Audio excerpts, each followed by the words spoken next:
বিসমিল্লাহির রহমানির রহিম। হযরত জাবের রাদিয়াল্লাহু তাআলা আনহু হইতে বর্ণিত, হুজুর সাল্লাল্লাহু আলাইহি ওয়াসাল্লাম ইরশাদ করিয়াছেন, কুরআনে পাক এমন সুপারিশকারী যাহার সুপারিশ কবুল করা হইয়াছে, এবং এমন বিতর্ককারী যাহা বিতর্ক মানিয়া লওয়া হইয়াছে। যে ব্যক্তি উহাকে সম্মুখে রাখে তাহাকে সে জান্নাতের দিকে টানিয়া লইয়া যায়, আর যে ব্যক্তি উহাকে পিছনের দিকে রাখে তাকে সে জাহান্নামে নিক্ষেপ করে। যে এরকমভাবে কোরআনের উপরে আমল করবে, কোরআন তাকে সুপারিশ করা জান্নাতে নিয়ে যাবে।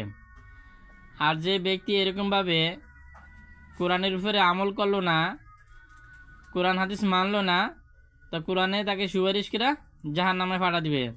এই জন্য আল্লাহ তাআলা আমাদেরকে কোরআন বুঝা শোনা, এরপর আল্লাহ তাআলা আমল করার তৌফিক দান করুক।